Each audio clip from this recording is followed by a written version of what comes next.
నమస్తే, welcome to prime time debate. నేను శ్రీకాంత్. పశ్చిమాసియా యుద్ధంలో ఇరాన్కు వ్యతిరేకంగా ఇజ్రాయెల్తో అమెరికా జత కట్టబోతోందా? G7 సదస్సు నుంచి హుటాహుటిన అమెరికాకు వెళ్తూ ఇరాన్ను అణ్వాయుధాలు చేయకూడదని ఆదేశించారు. ఏదో పెద్దదే జరగబోతోందని హింట్ ఇచ్చారు ట్రంప్. వైట్ హౌస్లోని సిచ్యువేషన్ రూమ్ను సిద్ధం కూడా చేశారు.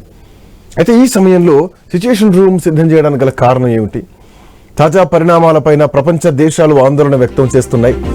ప్రపంచ వాణిజ్యం పైన కూడా ఎఫెక్ట్ పడుతోంది. ఇజ్రాయెల్తో కాల్పుల విరమణ ఒప్పందం చేసుకోవాల్సిందిగా ఇరాన్పై ఎందుకు పదే పదే ఒత్తిడి తెస్తున్నారు? ఇజ్రాయెల్తో అమెరికా చేతులు కలిపితే జరగబోయేది ఏమిటి? రానున్న 24 గంటల్లో ఏదో జరగబోతోందన్నటువంటి సంకేతాలు కనిపిస్తున్నాయి. నిజంగానే అట్లాంటి దిశగా అడుగులు పడుతున్నాయా? రాబోయే 24 గంటల్లో ఏం జరగబోతోంది? ఇజ్రాయెల్తో అమెరికా చేతులు కలపబోతోందా? అండ్ దీంట్లో చాలా అంశాలు కూడా మొదటి నుంచి అమెరికా విషయంలో కొన్ని సందిగ్ధాలు కనిపిస్తున్నాయి. మాట్లాడదాం, డిస్కస్ చేద్దాం. ప్రొఫెసర్ జీవీఆర్ శాస్త్రి గారు, సీనియర్ ఆర్థికవేత్త అట్లాగే అంతర్జాతీయ రాజకీయ విశ్లేషకులు మనతో పాటు జాయిన్ అవుతున్నారు.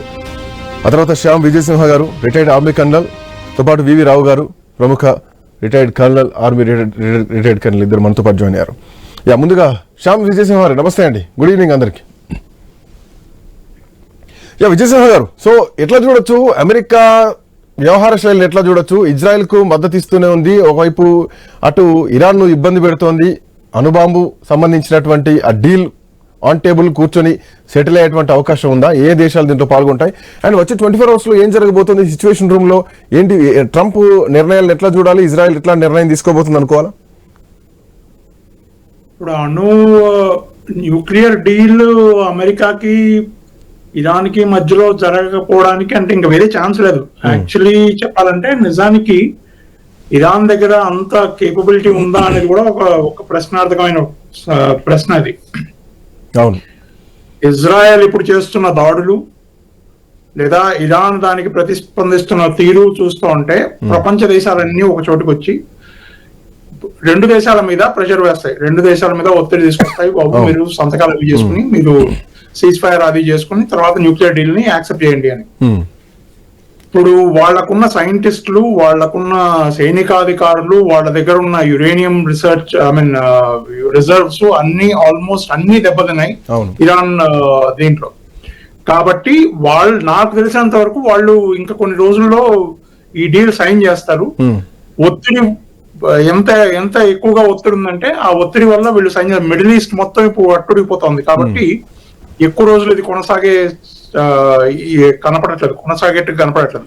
ఒకవేళ కనుక ఇది కొన్ని రోజులు ఎక్కువగా కొనసాగితే మూడో ప్రపంచ యుద్ధానికి దారి తీస్తున్నట్టు. రష్యా ఇటు చైనా రెండు లాస్ లో కలిసారు. రష్యాకి ఆయిల్ ప్రాఫిట్ ఉంటుంది కాబట్టి ఓకే అనుకుంటుంది, కానీ చైనాకి లాస్ లో ఉంటుంది. కాబట్టి వాళ్ళు దీని మీద చాలా జాగ్రత్తగా ఆలోచించి ఎక్కువ ఒత్తిడి తీసుకొస్తారు.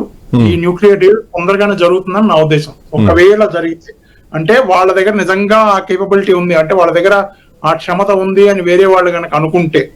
అమెరికా ఇప్పటికి కూడా ఇరాన్ న్యూక్లియర్ వెపన్ దిశగా వెళ్తుంది అని అంటోంది.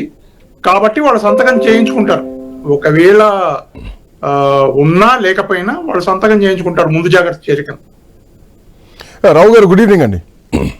గుడ్ ఈవినింగ్, చెప్పండి. అంటే చాలా అంశాలు ఉన్నాయి. సో మొత్తానికి ఇందాక మిడిల్ ఈస్ట్ లో ఏం జరుగుతోంది, యుద్ధం విస్తరించేటువంటి అవకాశాలే ఉన్నాయి, యుద్ధం పెరిగేటువంటి అవకాశాలే రోజు రోజుకు మనం చూస్తున్నాం. తీవ్రతరం పెరుగుతోంది, వేలాదిగా అక్కడ చనిపోతున్నటువంటి పరిస్థితులు కూడా మనం చూస్తున్నాం. బట్ ఇప్పుడు ట్రంప్ వ్యూహం ఎట్లా ఉంటుంది అనుకోవాలా? సో సిచ్యువేషన్ రూమ్ లో ఏం జరగబోతోంది? సో నెక్స్ట్ కమింగ్ 24 అవర్స్ లో ఏదో జరగబోతోంది. యుద్ధం ఆగిపోబోతుందా? సీజ్ ఫైర్ కి రెండు దేశాలు అక్సెప్ట్ చేయబోతున్నాయా? సో పెద్దన్న పాత్ర పోషిస్తే ట్రంప్ ఒకవేళ ఇజ్రాయెల్ తో జత కడితే. అండ్ ఇంకా ఈ విషయం దీంట్లో ఇంకా చాలా అనుమానాలు కూడా కనిపిస్తున్నాయి. పాకిస్తాన్ ఆర్మీ చీఫ్ కూడా అమెరికా పర్యటన చేస్తున్నారు. సో ఇట్లాంటి టైంలో ఇరాన్ నుంచి ఒత్తిడి వస్తుందన్నటువంటి ఉద్దేశం ఏమైనా కనిపిస్తుంది? ఆర్మీ చీఫ్ ఎందుకు అమెరికాలో ఉన్నారు? చాలా అంశాలు పరిగణలో ఉన్నాయి. అంటే పాకిస్తాన్ లో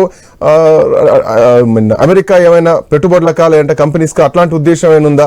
సో దీని వెనకాల చాలా వ్యూహాత్మకంగా ఏదో స్టోరీ కనిపిస్తోంది. రావు గారు, ఎట్లా చూడొచ్చు? ఇప్పుడు మన అందరికీ శాంతి కలగాలనే ఉద్దేశం ఉంది. మన భారతదేశానికి ఫారెన్ పాలసీ ప్రకారం కూడా మనం ఇరాన్ ఇజ్రాయెల్ మధ్యన తొందరగా యుద్ధం ముగిసిపోవాలని మనం ఆశిస్తున్నాం. వీలైనంత వరకు ప్రయత్నిస్తున్నాం కూడా. ఉమ్, కానీ రెడ్ హ్యాట్ అంటే కొంచెం వేరుగా ఆలోచిస్తే కొన్ని విషయాలు చూడాల్సి ఉంది. అమెరికా మాత్రం స్పష్టంగా చెప్తోంది ఇరాన్ దగ్గర న్యూక్లియర్ వెపన్స్ ఉండకూడదు ఉమ్, అన్నది. దాని గురించే పరోక్షంగా ఇజ్రాయెల్ ని ప్రోత్సహిస్తోంది అటాక్ చేయడానికి. ఉమ్, ఇజ్రాయెల్ కి డైరెక్ట్ ఇంపాక్ట్ ఉంది కాబట్టి వాళ్ళ కంట్రీ ఉనికి మీద చాలా ప్రభావం ఉంటుంది కాబట్టి వాళ్ళు డైరెక్ట్ గా ఇరాన్ మీద యాక్షన్ తీసుకుంటున్నారు. ఉమ్, ఇది మాత్రం స్పష్టం. ఉమ్, అయితే యుఎస్ఏ మాత్రం ఆయతుల్లా ఖమేనీని తీసేసి పాత రాజరికాన్ని తిరిగి తీసుకురావాలని ఎంతో ప్రయత్నిస్తుంది. ఇరాన్. ఇది ప్రస్తుతం ఉన్న గవర్నమెంట్ కి ఎట్టి పరిస్థితుల్లోనూ ఇది నచ్చదు. అవును. ఎక్కడ కాన్ఫ్లిక్ట్ వస్తుంది అనుకుంటాను, ఉమ్, అణు బాంబుల గురించి కాకపోయినా గానీ ఇక్కడ అంటే రిజిమ్ చేంజ్ మీద ఏదైతే అమెరికా ప్రయత్నిస్తుందో దీని మీద తీవ్రమైన విభేదాలు వస్తాయి ఇరాన్. అంటే ఈ ప్రొజెక్షన్ కూడా మీరు అన్న పాయింట్, రాజరికం వ్యవస్థలో ఉన్నటువంటి ప్రొజెక్షన్ కూడా అట్లాగే అనిపిస్తోంది. దీని వెనకాల అమెరికా లేదు అనడానికి కూడా సందేహం. ఎందుకంటే ఇజ్రాయెల్ కు ఇరాన్ కు మధ్య జరుగుతున్నటువంటి వార్ గా కాదు, ఇజ్రాయెల్ కు ఖమేనీల మధ్యలో జరుగుతున్నటువంటి వార్ గా దీన్ని ఎక్స్పోజ్ చేస్తున్నారు. ఎగ్జాక్ట్లీ. అందుకనే అసాసినేషన్ అటెంప్ట్స్ ఇవన్నీ కూడా బాగా డిస్కషన్ లోకి వస్తున్నాయి. ఉమ్, ఒకవేళ అసాసినేషన్ చేయాలని ప్రయత్నించిన అన్సక్సెస్ఫుల్ అయినా సక్సెస్ఫుల్ అయినా గానీ ఇరాన్ మాత్రం ఉమ్, చాలా పాత దేశం. పర్షియా దాదాపు 2500 పైగా చరిత్ర ఉంది వాళ్ళకి. ఉమ్, అది కూడా ఒక దేశం రష్యా లాగే ఎప్పుడు ఎవరు దాన్ని ఆక్యుపై చేయలేకపోయారు పర్మనెంట్ గా. అటువంటి భావకత్వం ఉన్న దేశాన్ని ఉమ్, ఎవరైనా ఓడించడం కష్టం అవుతుంది. ఉమ్, దానివల్ల ఏంటంటే యుద్ధం ప్రస్తుతం ఉన్న ఇజ్రాయెల్, ఇరాన్, తర్వాత అమెరికా వీటి పరిధి నుంచి దాటే అవకాశం ఉంది. ఫర్ ఎగ్జాంపుల్ టర్కీ, అవును. అజర్బైజాన్ ఇవన్నీ యుద్ధంలోకి దిగే అవకాశాలు ఉన్నాయి ఇరాన్ మీద. సో ఈ విధంగా ఏమవుతుందంటే అలాగే సముద్రంలో కూడా ఉమ్, స్ప్రెడ్ అయ్యే అవకాశం ఉంది. ఎందుకంటే ఇరాన్ కి అక్కడ ఉన్న 2 ఫ్లీట్లు, అమెరికావి 2 ఫ్లీట్లు ఉన్నాయి, ఒక డిస్ట్రాయర్ గ్రూప్ ఉంది ప్రస్తుతానికి.